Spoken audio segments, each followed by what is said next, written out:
Assalamualaikum warahmatullahi wabarakatuh. My name is Muhammad Niza Amiezan. Today I would like to present about our case study of hazardous waste in generation in UniKL MICET. We choose two labs, which is food analysis and environmental science lab. This project is mainly to identify the source of hazardous waste generation in UniKL MICET. There are many hazardous waste generated at UniKL MICET. In this project, food analysis laboratory and environmental science laboratory were chosen for analyzing the hazardous waste management. Based on observation, these laboratories generate hazardous waste such as copper sulfate, hydrochloric waste, and others. All information that we get is from one of Diploma Technician Course Food, which is Miss Fauzi, and one of Safety and Health Department, which is Puan Maizun Nadia binti Ahmad. This case study was successfully carried out for 3 weeks. Based on observation, we learned and able to investigate the manner and process of elimination, waste storage method, container use, collection and labeling of hazardous waste at food analysis laboratory and environment science laboratory. In addition, we learned about characteristic and type of hazardous waste. Based on information and observation, the recommendation provided must be followed to ensure that the hazardous waste at these laboratories were done properly to avoid side effects of environmental and human. I would like to introduce about hazardous waste. For the objectives, first, we have to evaluate the storage method, containers labeling, and appropriateness of the current practices. Second, to evaluate the effect of the waste to the human and the surrounding environment. Third, to identify the source of solid and hazardous waste generation in UniKL MICET. Fourth, to describe and propose waste prevention, source reduction, optimization, use recycling, and recovery activity at the chosen area. The hazardous waste is waste that is dangerous or potentially harmful to our health or the environment. They can be liquid, solid, gases, and sludge. They can be discarded commercial products like cleaning fluid or pesticides or byproduct by manufacturing process. Before a material can be classified as a hazardous waste, it must be a solid waste as defined under RCRA. Hazardous waste has many types and divided into least water, characteristic waste, universal waste, and mixed waste. In addition, hazardous waste transporter move waste from one side to another highway, rail, water, or air. In some cases, state regulation govern hazardous waste transportation, including the manifest system. In hazardous waste recycling, EPA is addressing safe and protected use and reclamation of hazardous material. EPA provides information and guidance on regulation, agreement, initiative, and other developments, waste policy, and the law. We have found many characteristics that we survey, which is ignitable hazardous waste, corrosive hazardous waste, reactive hazardous waste, and toxic hazardous waste. For ignitable hazardous waste, it is a liquid waste which has a flash point of less than or equal 140 degrees Fahrenheit as determined by an approved test method. A non-liquid waste which, under standard conditions, is capable of causing fire through friction, absorption of moisture, or spontaneous chemical change, and when ignited, the waste burns so vigorously and persistently that it creates a hazard. Second is corrosive hazardous waste. Corrosive hazardous waste is an aqueous waste with a pH of less than or equal to 2 or greater than or equal to 12.5 is considered to be a corrosive hazardous waste. A liquid waste that corrodes steel at a minimum rate of 25 inches per year as determined by an approved test method. For reactive hazardous waste is a solid waste that is normally unstable, reacts violently with water, or generates toxic gases when exposed to waste or other materials. And lastly is toxic hazardous waste. It is a waste that contains certain substances determined to be harmful or in excess of the maximum concentration. Some of those substances include lead, arsenic, and mercury.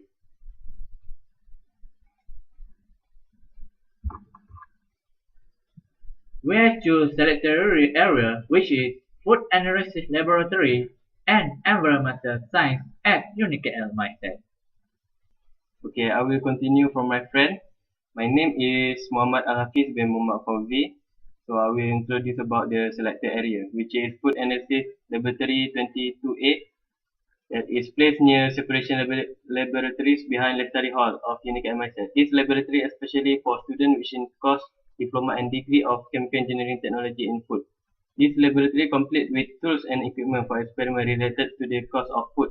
In addition, this laboratory includes many types of hazardous chemicals and such as ethanol and sodium chloride. Furthermore, this laboratory complete with equipment and materials such as Jeddah scrubber, HPLC, and others.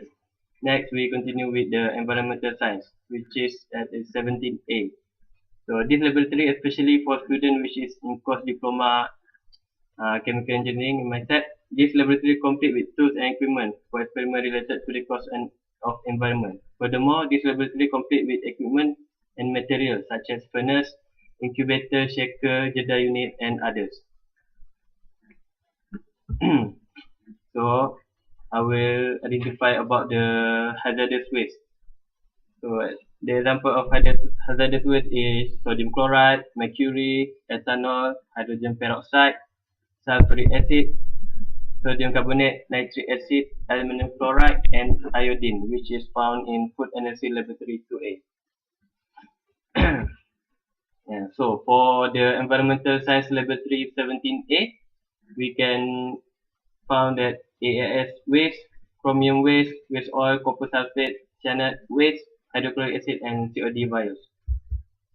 So for the flowchart, we will for the flowchart for the food analysis at lab 22A, we will start with the solid waste and hazardous waste produced. Then it will go to the collection in waste bin, then go to the separation process and undergoes neutralization process to reduce the charge. Then it will go to waste house in MICET and collect processed by Syarikat Quality Alam. So for the environmental science lab 17A, start with hazardous waste generated, then go to collection in waste bin each lab, go to the transfer to satellite area, and then go to separation and neutralization process to reduce the charge, and also to waste house in UniKL MICET, and lastly collection process by Syarikat Quality Alam. So this is the composition of component that we can see at Food Analysis 22A. So the type of water, sodium chloride component such as water, mercury, and so on. So for the Environmental Science Lab 17A, the type of waste such as AS waste, COD vials, chromium waste, waste oil, copper sulfate, cyanide waste, and hydrochloric acid. So this is the generation rate for the Food Analysis Laboratory 22A. So this is such a component of the hazardous waste. Sodium chloride, which is 100 ml with the percentage of 0.667%. For the highest is the hydrogen peroxide, which is 1.667%. Same with the ethanol. So this is found on the Environmental Science 17A. AS waste, COD vials. So we can see the percentage. The highest percentage is the chromium waste, 0.017%.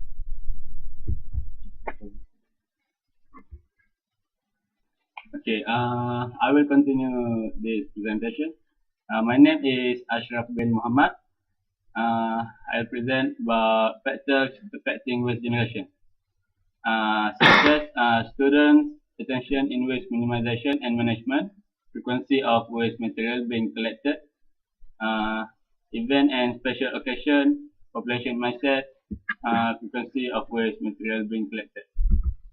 For the student attention in waste minimization and management, throughout this experiment, based on the result and data collected, it can be concluded that all the student attention in waste minimization and management is very low. The waste material that being generated can be prevented, minimized, and reused to reduce the waste material quantity. A hazardous material can be reprocessed and separated by chemical means to be reused, such as ethanol and acetone. This will reduce the cost for disposal of some chemical waste. For frequency of waste material being collected, more waste is collected if the frequency is increased, not that more waste are not generated. Quality Alam will collect the waste material 4 months once. This reduce the waste that being stored in the waste house. This is not frequent collection that reduce the quantity or amount of waste material that being stored in the big container. This prevent the other problem in MICET. For the daily activities of students, every day this lab is being used to conduct a lot of experiments that deal with hazardous material and procedures by product that hazardous to environment. Example of the activity of students was their experiment, final year project, and others. For event and special occasion, some events are special occasions such as competition will involve more students and staff and lead to increase the waste generation, such as open day that need the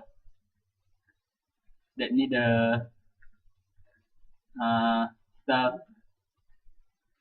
student to promote their product.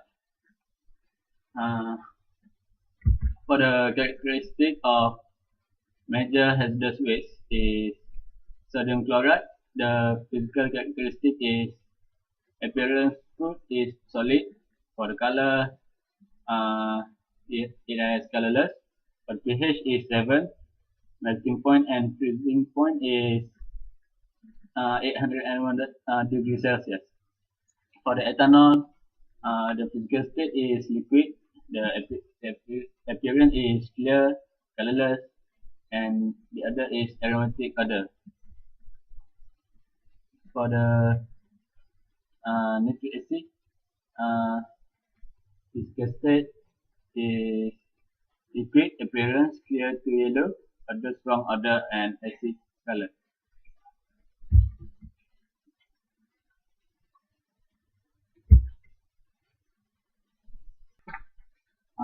Now I will continue my friend to present.